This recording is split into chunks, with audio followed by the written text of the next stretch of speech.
You have the nuns to do the Q&A, whether good or bad, who knows. Okay, start with the first one. Address to me. The Venerable Gotami, you are the kindest grandma I knew, had, and I never had. And seeing you at this retreat brings me a lot of joy and tears during my meditation. Thank you for attending this retreat.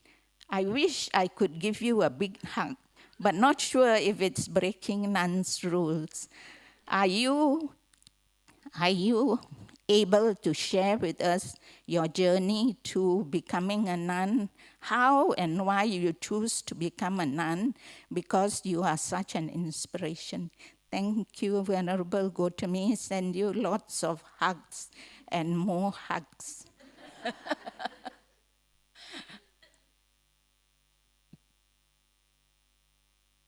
Well, I came from Malaysia in 1989 on the 1st of January. And I've been here almost 30 years. How I became a nun was after my husband passed away. We had 4 children, 4 boys. And after he passed away in 2005, after a short illness, he had cancer of the stomach. And it only took about 10 months, and he left us. So my friend from Malaysia called up to send her condolence. And on speaking with her, she invited me to go with her to Burma to do a 5-month retreat. And I spoke with my son, and my son said, Mom, she said that we go for 1 month. And so I told my son said, it's a 5-month retreat. Why do you want to go for 1 month? I said, what about the household things? Got to look after. He said, don't worry, Mom, you go ahead. I'll take care of it. So with his blessing, I arranged to go, and we left from Singapore. I also have another son in Singapore. So he wanted to accompany me to Burma to see where I'm going, with whom I'm going. So he took about 4 days leave.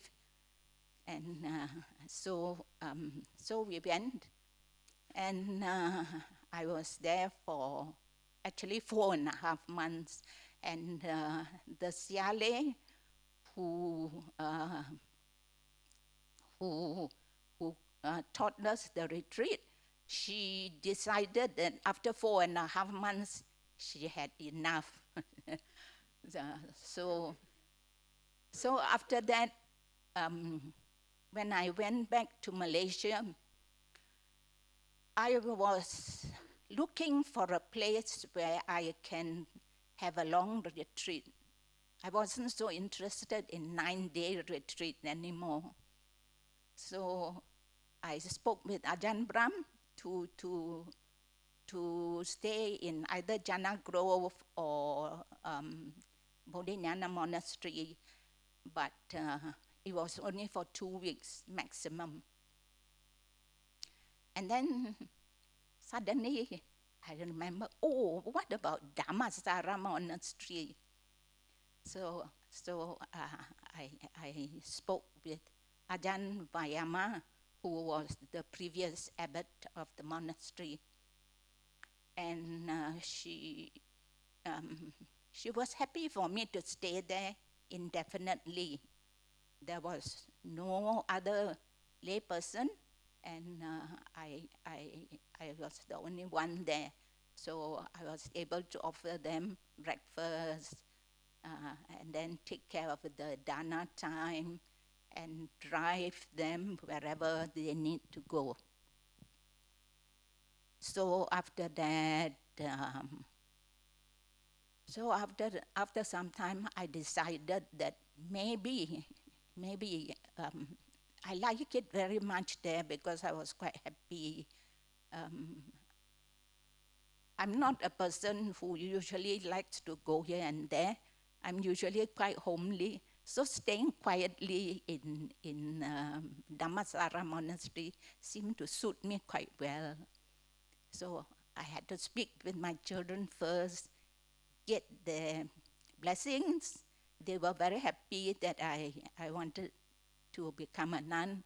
And so I spoke with Ajahn Vayama, and after going back and forth with Ajahn Brahm say yes, yes, because I'm over age.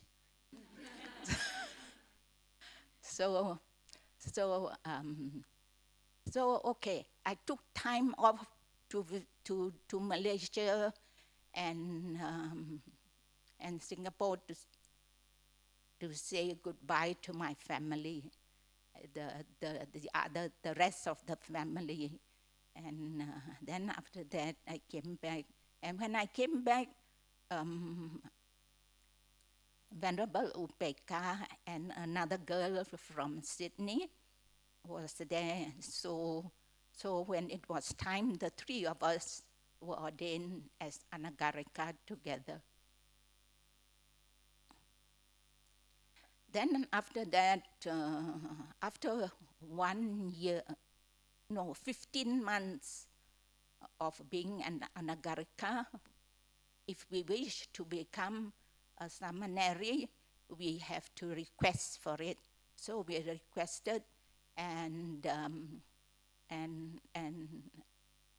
we were ordained as novice nuns in Dhammaloka Buddhist Center.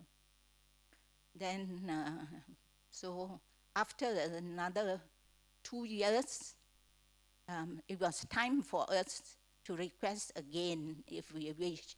So we requested to take up bhikkhuni ordination. So in 2011, 27th of April, we were ordained as bhikkhunis.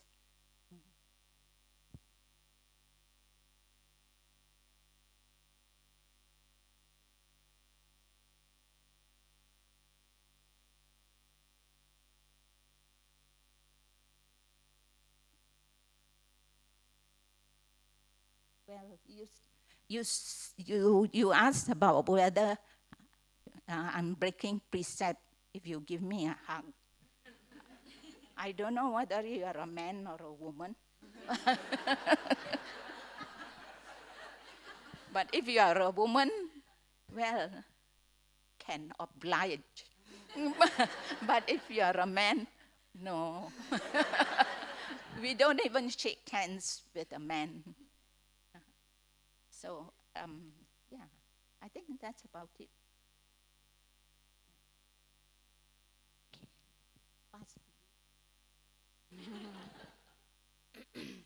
Lucky dip. Oh.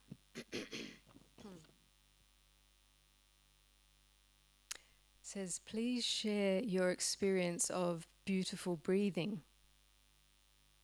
How is it? I'm not quite sure. Appears for how long? About.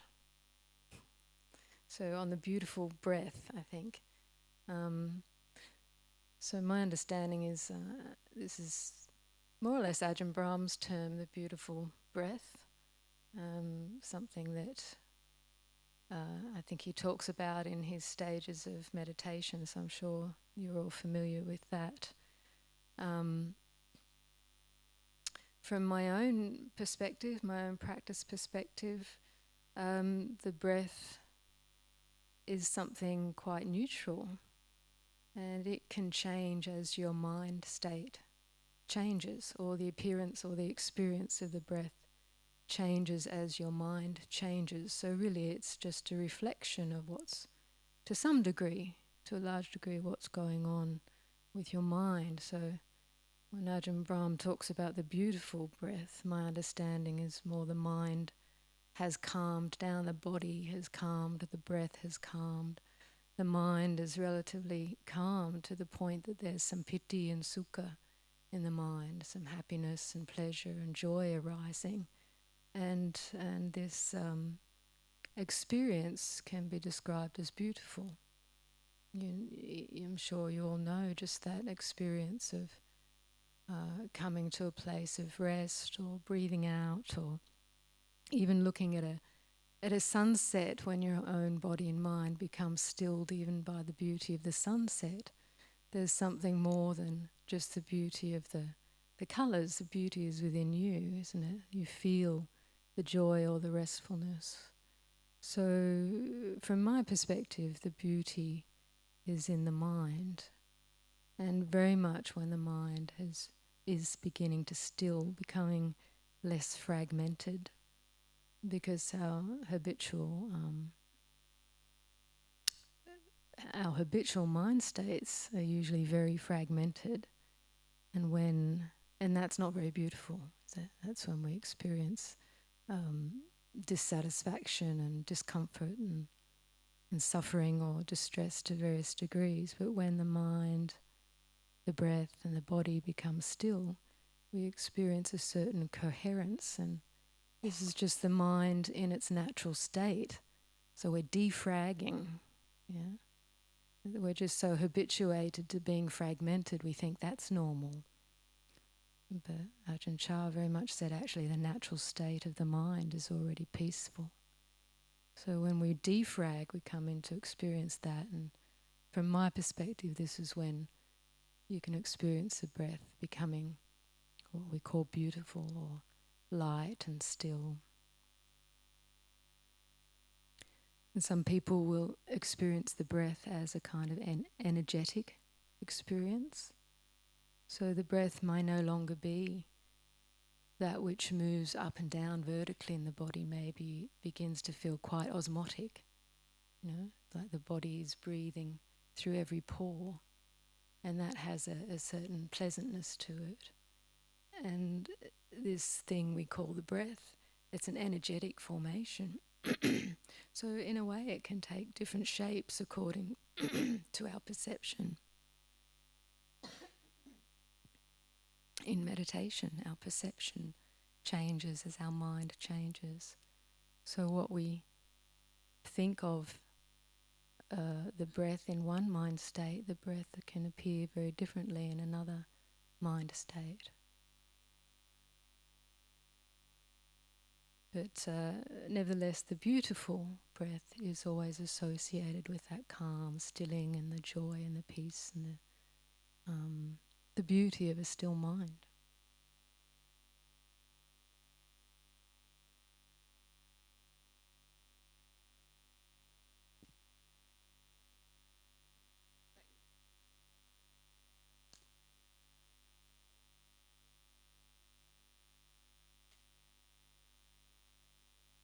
That's for you. Oh, all Venerable Nuns. There are always two sides to everything. Can you kindly tell us about the most inspiring things, the most difficult things in the monastic life, like fear of dragons living in the forest? Dangers living in the forest.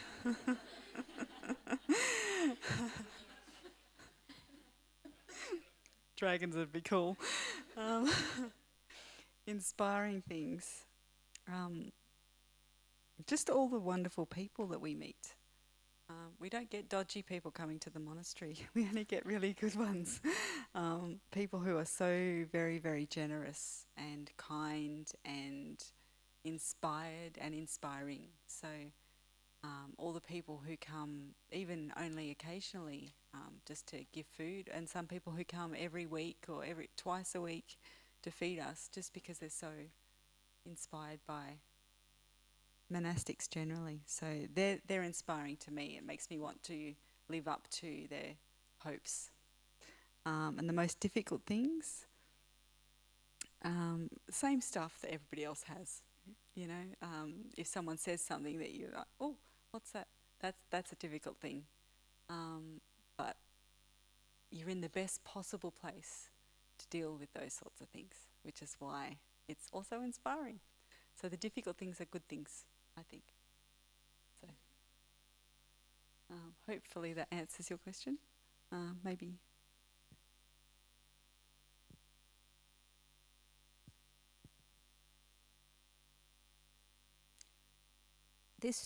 This other one is also, dear Venerable Gautami, can you please tell us a bit about yourself? I think I've told you.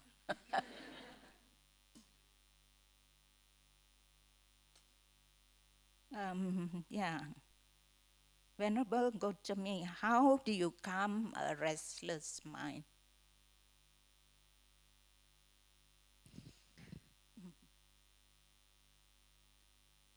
When you sit down to meditate and your mind is going all over the place, you just relax, and breathe slowly,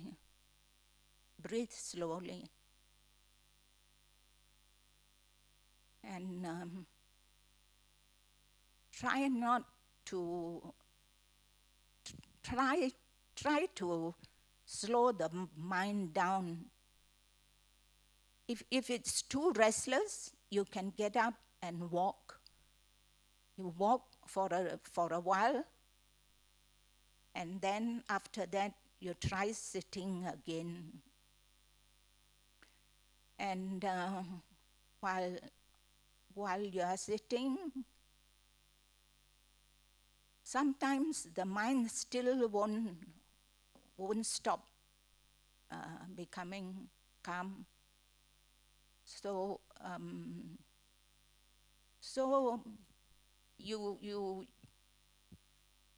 maybe you do something else for a while, and after some time you come back to the meditation.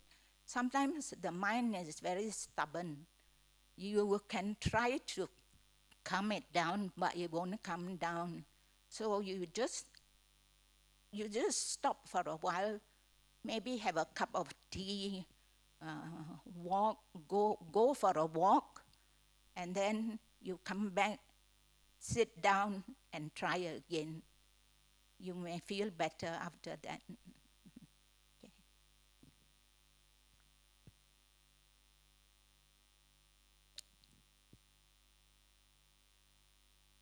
That one or this one?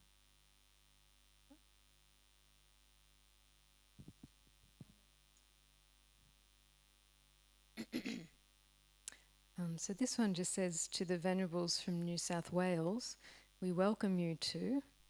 We sincerely ask the two of you to help Great Eye Naroda to steady and improve Santi. Any comment?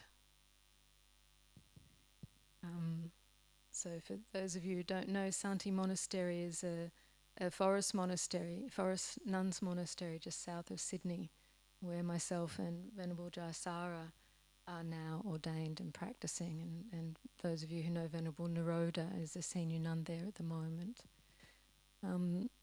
So Santi has had a few years since Bhante Sujata left it for the nuns in 2012 or 2013 as a bhikkhuni monastery, and there's been different nuns staying for periods of time over there. For myself and Venerable Jayasara, who've come more recently, it certainly is our intention to want to support Santi Monastery to stay as a place for bhikkhunis, as a forest monastery, because it's so rare to have a real forest monastery for bhikkhunis. So rare to have bhikkhunis, but so even more rare to have a real forest monastery for them to practice in. So it's very precious. So we do want to support Ayya Naroda and Santi itself to be a place for women and bhikkhunis to practice into the future. But having said that, it depends if our karma is with us. Every place and every person has their own karmic baggage, so you can't force the hand. You can't say this will be successful no matter what. We can only do our best and keep practicing and keep being inspired by the intention of Santi, and hopefully the karma of the place and the people who come will be supportive for the fulfillment of its vision.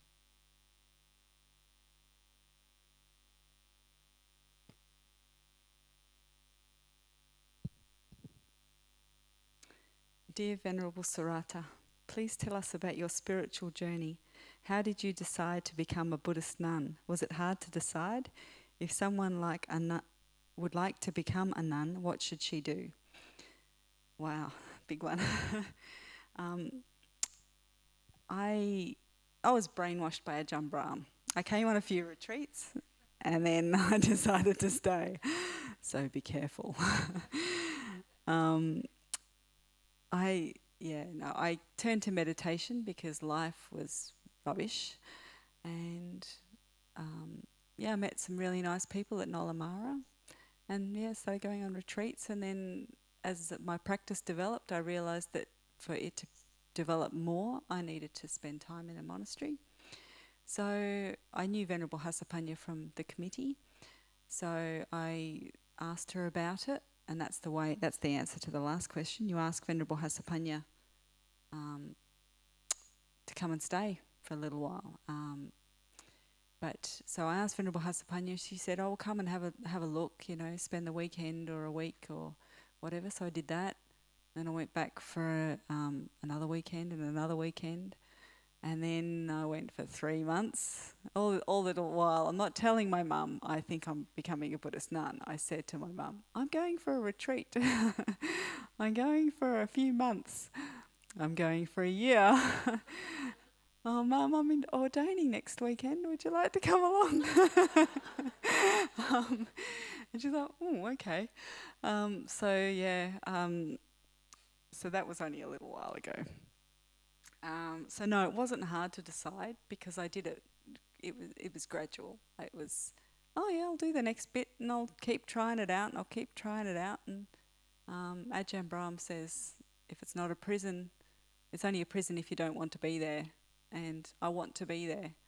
And even though there's a lot of rules, I want to be there. So, and they are supporting my practice. So it's actually really good. And meeting all the nuns was a big help because the more time I spent with them, the more I realised how good they are, how inspiring they are to be with. I think, so if someone would like to become a nun, she should, get in touch with Venerable Hassa. She's really kind and friendly. Of course, the other alternative these days, which didn't exist before, is to get in touch with Venerable Chitindriya at Santi if you want to try. And it's always encouraged to try different monasteries because, they're different types of ways of practice, different atmospheres, different teachers. And you've got to go where you're learning something when you're growing. If you feel like you're not growing, it's not the right place. So, Venerable Hasapanya always encourages us to try. Speak to her. She'll tell you, come along for a short stay, come along for a bit longer, just give it a try. But we do have a waiting list. If you're international, I think you'll be waiting a while. So definitely look around local, wherever you live, because visa laws are ridiculous. So, next.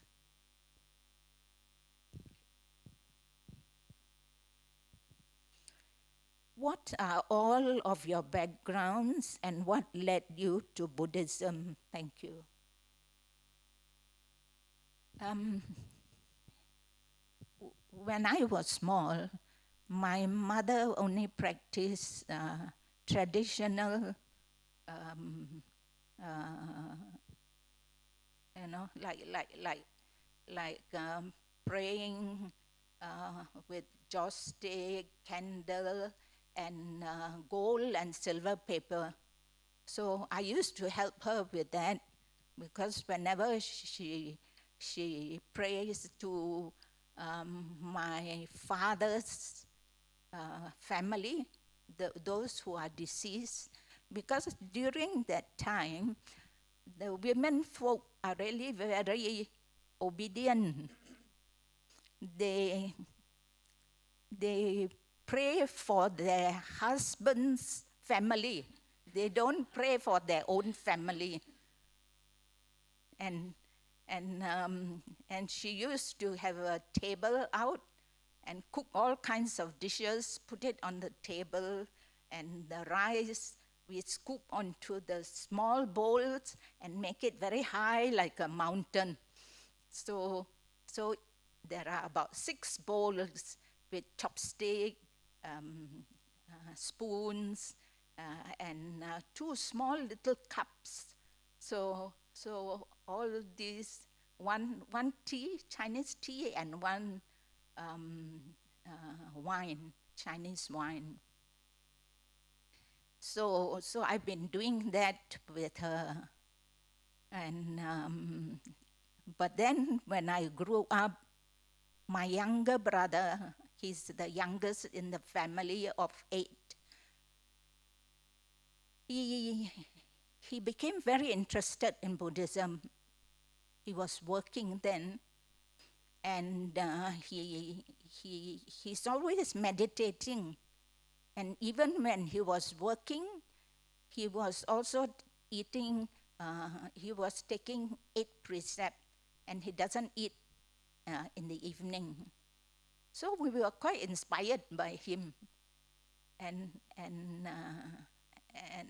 after that he became a monk in the Mahayana tradition, and he went over to America. So from that time onwards, I heard that Buddhism, you don't need all this gold and silver paper, and so I stopped buying them, stopped using them, because this gold and silver paper is like money, and the money you give to your ancestors, you burn them, and they're supposed to receive it. So anyway, so I stopped doing all this, and but he was away so far, and that time he was quite in his early stage of monkhood. But after 3 years, he decided that he wanted to follow the Theravada tradition.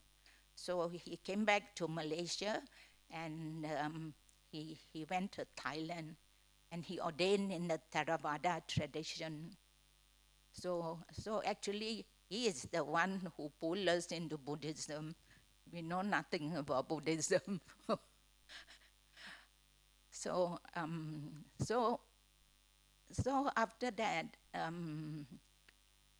we initially, because initially he was a Mahayana, so Mahayanas they are vegetarian.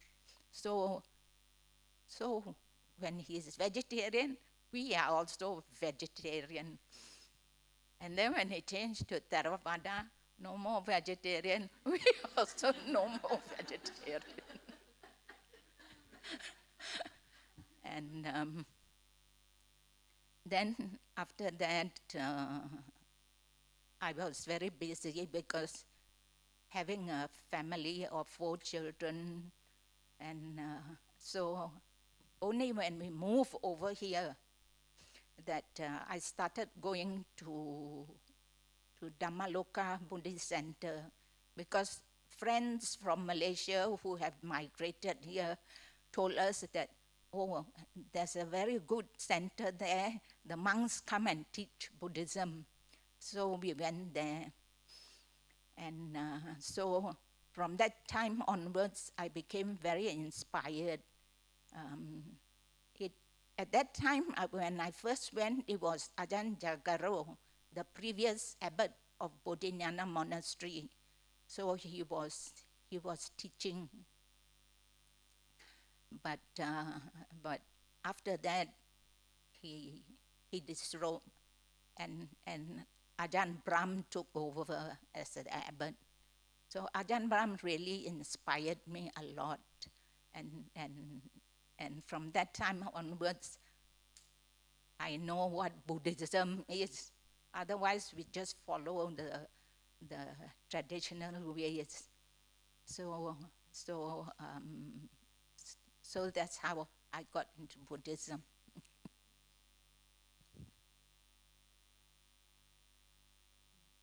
Do you want me to answer this too?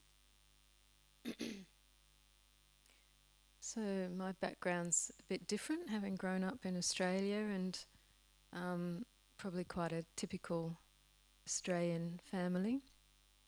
My mum was Catholic and my dad was atheist. And he let her bring up the children as Catholics until such a time as we could decide for ourselves, which I thought was very wise in retrospect. So I think by the time we all got to about 14 or 15, we were dropping out from going to church. But nevertheless, I was brought up as Catholic and in a Catholic girls' school, and I had 3 older brothers. So for me, introduction to Buddhism, it was, there's different stories that one could tell, so I'll just keep it fairly brief. As a teenager, I was always interested in art as a child. I seemed to have a bit of a natural ability with art, so I always gravitated to that in school, arts and crafts. And when I left high school, I went to art school and left home at 17 and moved interstate to go to art school. And art, became, even from the time in school practicing art, it was very,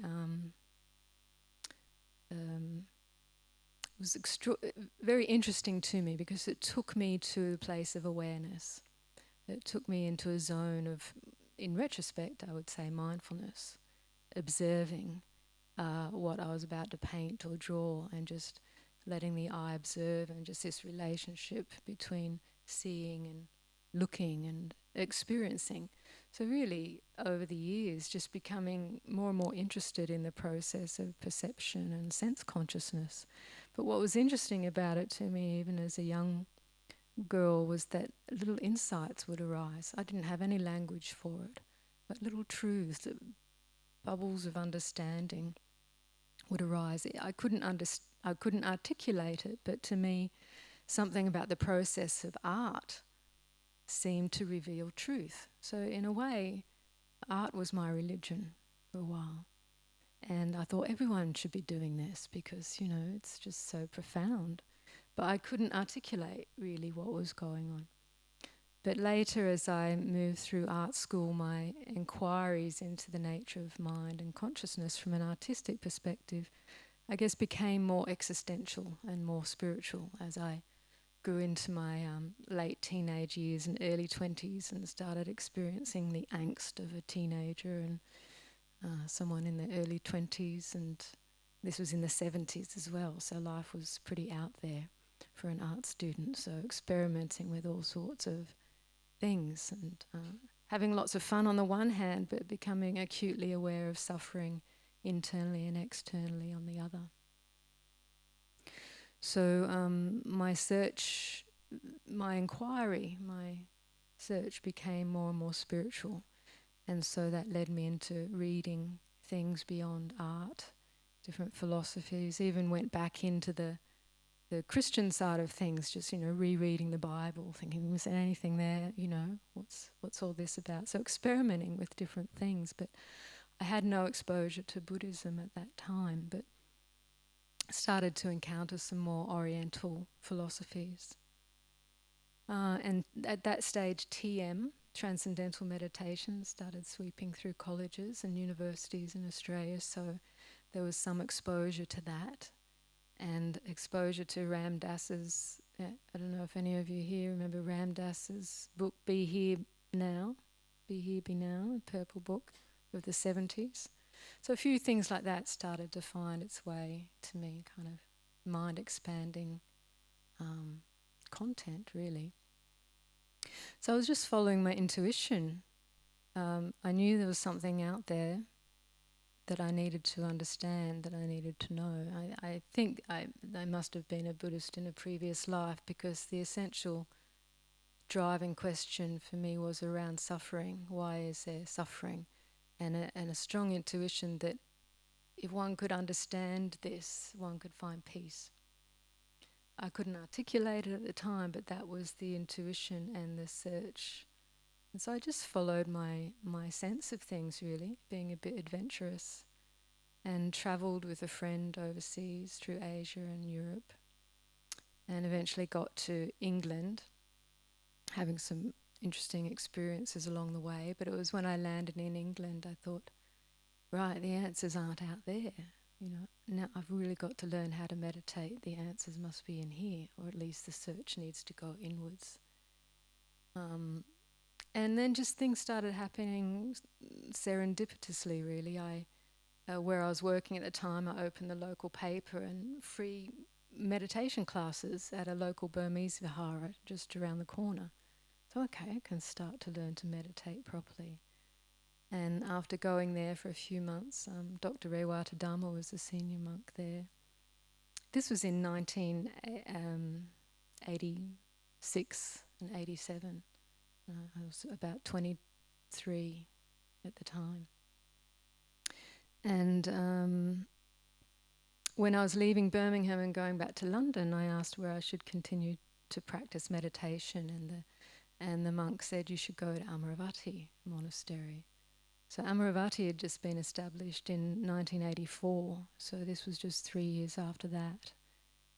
And just with strong faith, really, I just went back to London and booked myself in on a retreat at Amaravati Buddhist Monastery, where Ajahn and other Western monks and nuns also were establishing a community.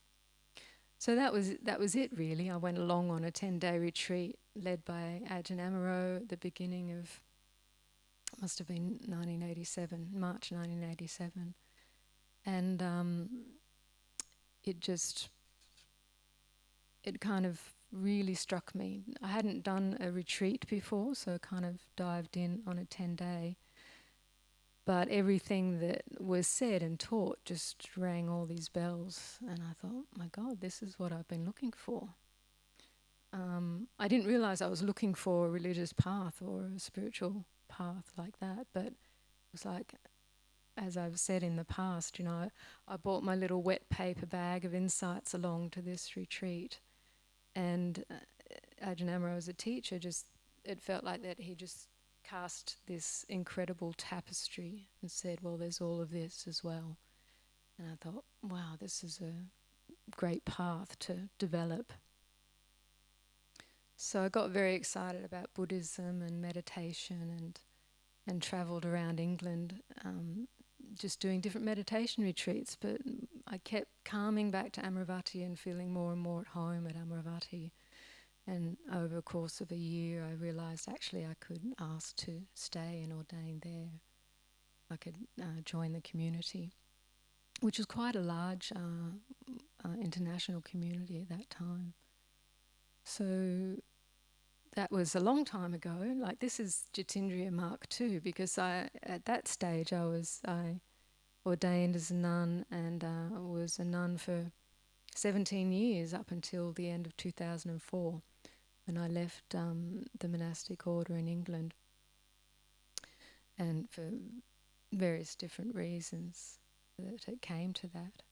So this Jitindriya Mark II is very recent. I've taken ordination again at Santi Monastery just last month, with about an 18 months of moving towards that. And it was a surprise. it was a surprise that this came about again. It wasn't really planned. I've got a big history with Santi Monastery, but it was interesting. I didn't visit Santi until 18 months to 2 years ago. I'd visited as a nun previously, and this time Ina Rhoda was there, and just something about that visit, something about the time in my life, and also just a deepening desire to focus more and more on meditation. And suddenly there was an opportunity to take robes again, so it was very confronting. It was like, how committed are you then? You know? How often does this opportunity come by twice in one's life? You know? Is what's holding you back? What do you really want? So these kind of, questions like, yeah. And, the Dharma was still very much at the center of my life and my heart. So I thought it's worth taking this opportunity again, because it's probably not going to come by a third time in one lifetime. So I dived in. But very pleased to be able to, because we didn't have bhikkhuni ordination available to us as nuns previously, so that only came about in this Theravada tradition in 2009 with Ajahn Brahm. So that's a big reason why I wanted also to take the opportunity this time to be able to take bhikkhuni ordination eventually, if it works out, and to really support the growth of the bhikkhuni community in modern Australia.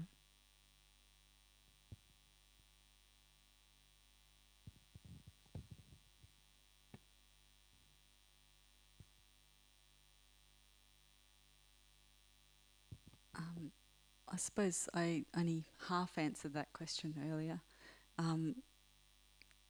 I went to learn to meditate, but my journey there was quite long as well, but not that different to Venerable Jitendri's. I also raised very Catholic, but I was a bit rebellious, a bit younger than 15. I think I was about 8 or 9 when I refused to go into a church again, and I was very stubborn, so I won. But then, I went along to Dhammaloka, and Ajahn Brahm was giving it. I stayed for the meditation, and then I came out, and there was a couple of hundred people in there. I thought, oh, maybe I'll just stay and listen. And one of the things he was talking about was karma and rebirth, the thing most likely to turn me away. But the very first thing he said was, now you don't have to believe me. Can't prove I'm right, you can't prove I'm wrong, so just leave it on the shelf. So I thought, okay, I can do that. So that's how I started. But I think I've answered the rest of the question. So I'll move on to the next one because it's 9:15 already. Dear nuns, today the boss is not here. Missing ingredient is jokes. Can each one of you give us a joke, please? I picked up the wrong question.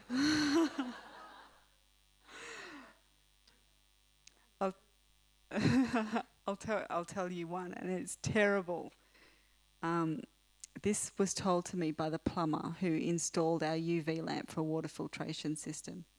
He said to me, someone asked me the other day, do you like cats? I said yes, but I wouldn't eat a whole one. It's terrible.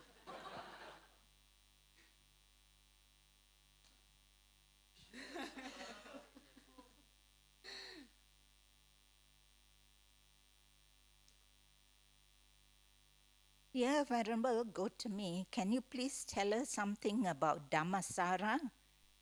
Can anybody visit the place? How do we get there?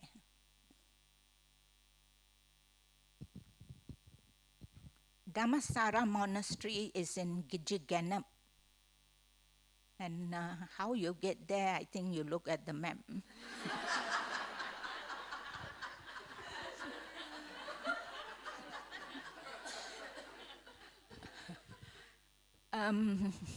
Well, it started when I went there for training. There were 4 nuns that's all, and only one lay person, that's me. And now it has grown to 10 bhikkhunis, 3 anagarikas, no, two seminaries, 3 seminaries, and 2 anagarikas. When I'm a bit nervous, I can't count very well.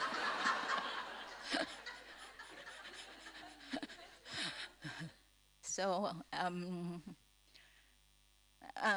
yeah, anybody can go there. We are open in the for dana every day. The dana starts at 10:30, and we have a bit of chanting, blessings, and then after that, it's just like Bodhinyana Monastery. People go and get the rice and line up pindapat, just the same.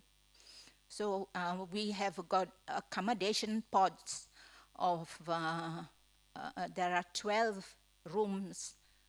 One set of accommodation pod is for lay people, 6 rooms for ladies, and the other 6 rooms is for monastic. I'm in one of them because I'm old. I stay in the accommodation pod. Is safer for me. Don't have to walk through the forest. I was staying in the forest for many years, but the work became quite heavy because I have to climb up the ladder and clean the gutter and sweep around, rake around. Raking around is all right, but climbing up and down, a bit tiring. So it's a good time for me to move to the accommodation pod. There we have got a small room, and it's about the room of like Bodhinyana Monastery, their kuti. But it's actually quite like Jhana Grove because there are 6 rooms. And for the monastic, we have got our bathroom, our toilet outside. You have to walk out, and it's within the same building, but you have to walk out to another room before you get to the toilet and the bathroom.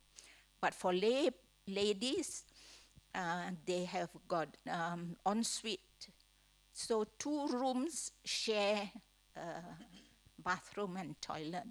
Yeah, and many people come and stay. Very popular. So, and those who are interested want to stay longer, see how they fare, whether they like it there or not. Yeah, and if you stay there long term, you have to help with the work, like kitchen work. Usually it's more kitchen work and maybe sweeping around. But the anagarikas will do more of the driving.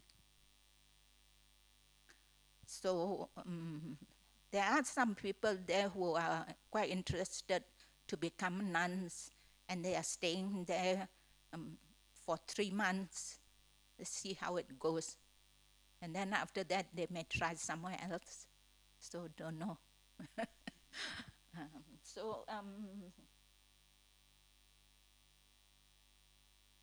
So it's very welcoming to people, and we also have another block of 3 rooms, and it's for sometimes male want to come, they can stay, but on recommendation. So if somebody knows them and recommend them, or nuns family, male can go there and stay.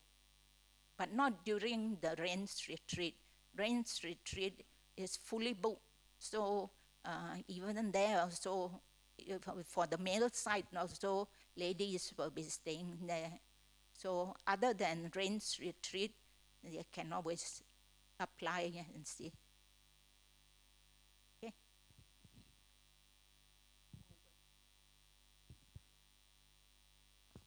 We're obviously not going to get through all these questions. It's tempting to want to kind of pre-read them, but I guess we'll just... Dear nuns, my questions are to those of you who wish to answer. What have you found the most challenging in your change in lifestyle and becoming a nun?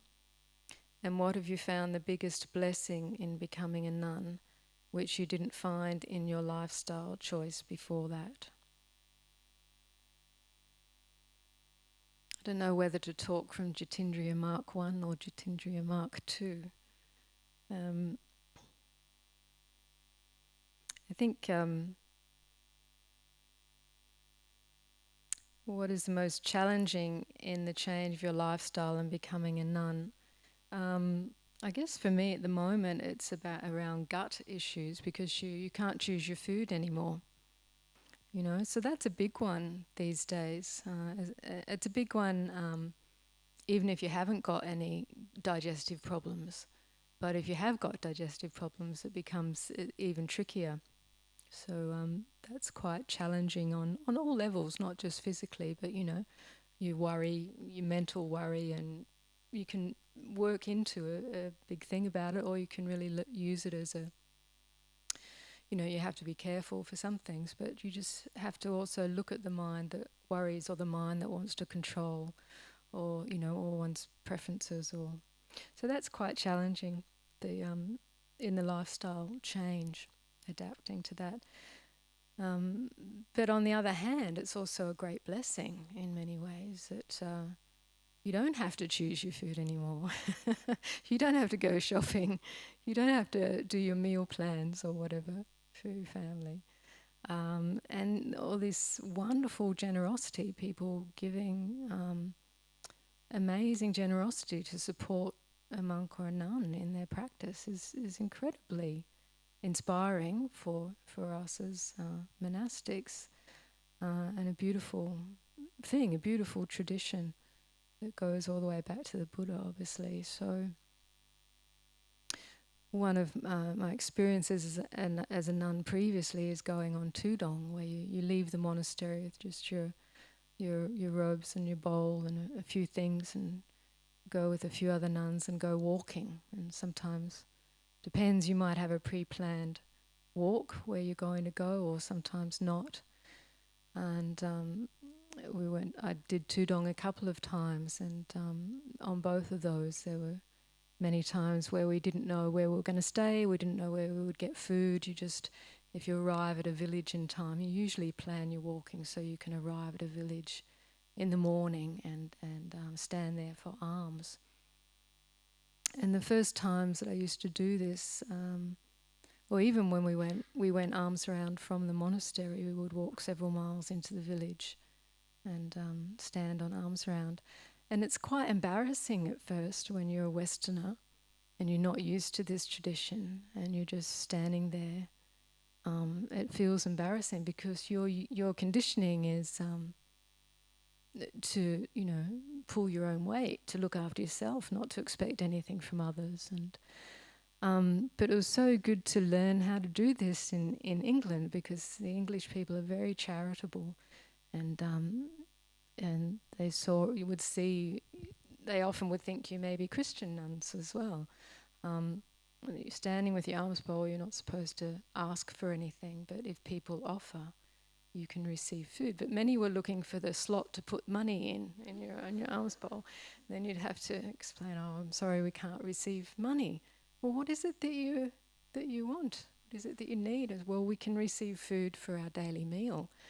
And so many people just go off and buy some food and come back and put it in an alms bowl. And it was really amazing, you know. And people that weren't even Buddhist would come along and say, "What are you? What are you doing?" And they were just so charitable and so supportive that you soon relaxed into that vulnerability. Really, the embarrassment that I spoke of is vulnerability. You really kind of put yourself out there, and you're not sure if you are going to eat that day.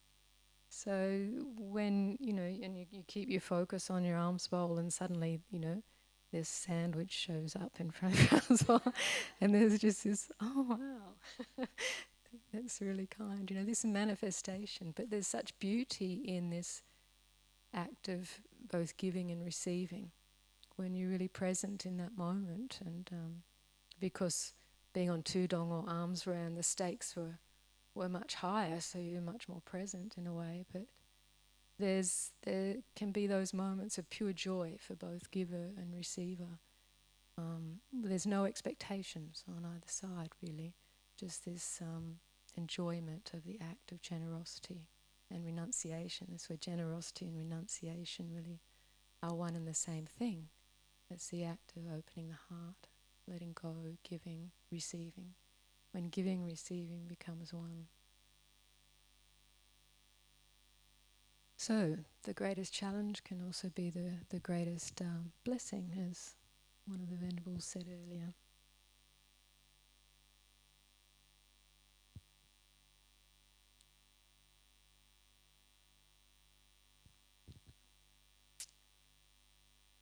None has more rules than monks. Would you please give some example of the rules that none has to follow, but not the monk? Thank you.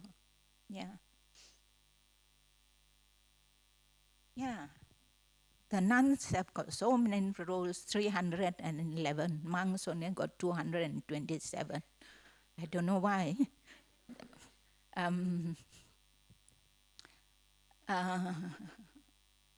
The Buddha did not lay down the rules just by thinking that people, they may make this, they may break this rule and this and that, but he won't. He only waited until the nuns, if they make an offense, then somebody will go and report to the Buddha, and he will lay down a rule. So every time an offense is made, then only he will put it down. Sometimes, like the nuns, they may travel alone, and some of them get raped because they are staying in the forest. And it's not like nowadays you can go many places and it's quite safe, but not during the time of the Buddha. So the Buddha put down the rule that nuns cannot cross the river alone, because sometimes there's a ferry that takes people across. A nun cannot cross alone, because it happened that the boatman raped the nun. So they have to go like with another nun, and or they go to the village. They cannot go by themselves, or if they go on Pindabat, like a group of nuns are walking, you cannot lag behind so far that people cannot see you. So that is also an offense. So these offenses, it doesn't apply to the monks, because it's more dangerous for the nuns to be by themselves.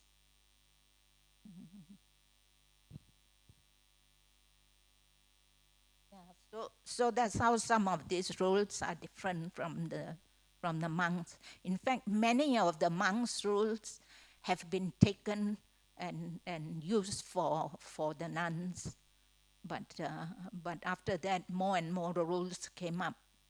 So those that are different, are basically only for the nuns, not for the monks. Okay. Basket.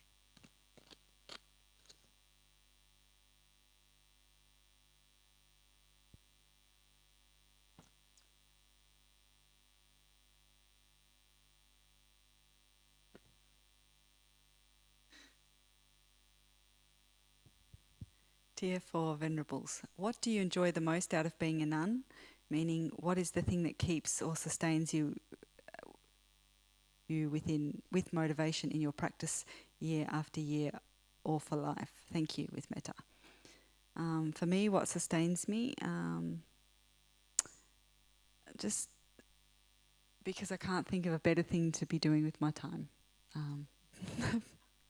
I think, if I'm going to spend my time doing something and putting my energy and my life into it, I want it to bear fruit.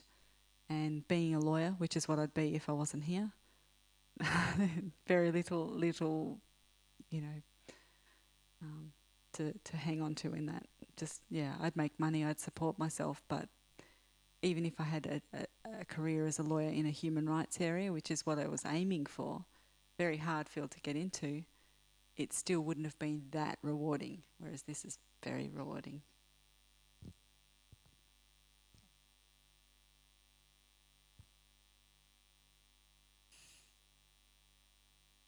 Dear Venerable Gotami, you are a mother, grandma, auntie. Do you still have attachment to your children and grandkids?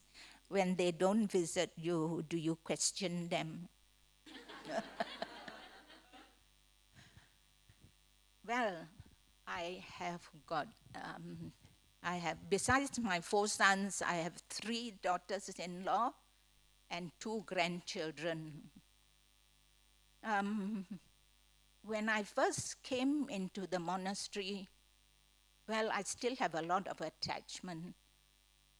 Sometimes I walk through the forest to my kuti and I hear my son calling me. I turn around, I don't see anybody. So I know it's just my imagination. And whenever they ask me to go to their homes, I'm so delighted. Can't wait to go. And very happy to talk to them on the phone. Sometimes talk too long.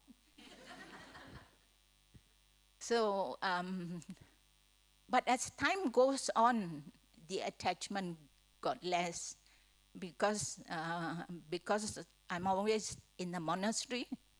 So even the children also, they call me home quite often when I first joined as a nun. But nowadays also, I guess they don't miss me so much, and I also don't miss them so much.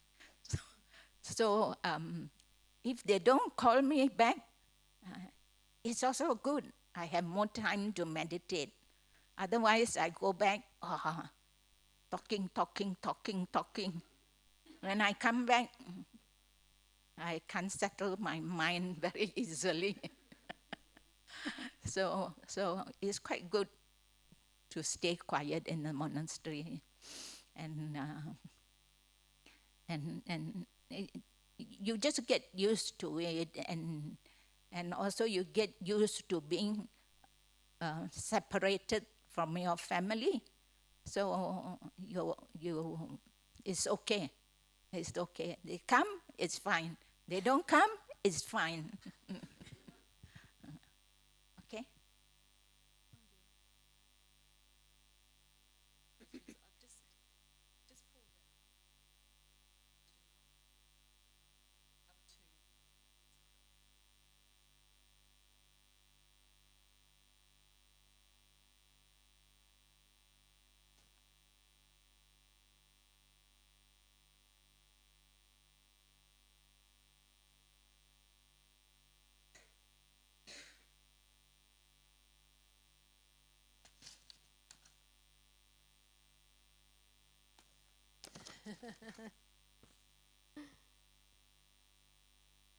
think you already didn't you?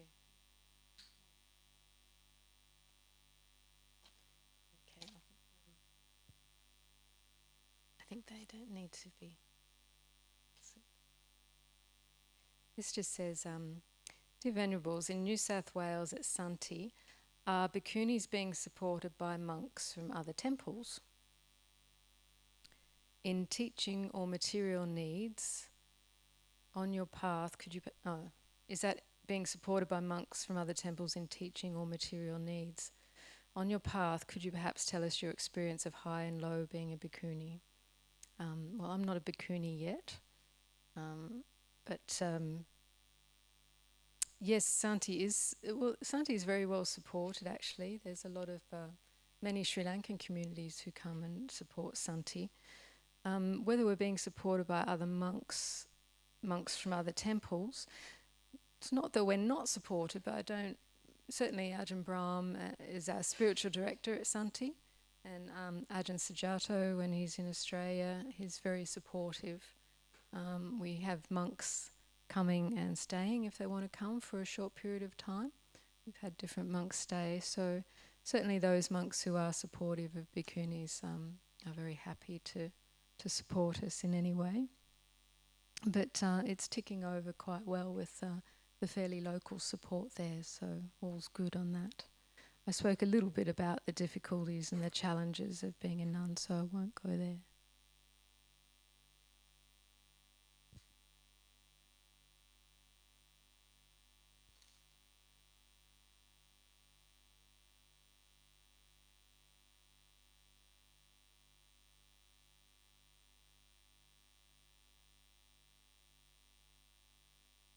Dear Venerables, do nuns and monks celebrate birthdays? What do they do on that day? Actually, in Dhammasara Monastery, many of the nuns, they take a lot of interest in each one's birthday. Very good of them, very kind of them. And they make beautiful cards for whoever's birthday it is. Really very nice.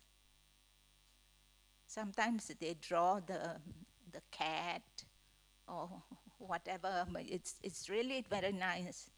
And also whoever works in the kitchen, when they know that it's somebody's birthday, they take the trouble to make cake or cook something special.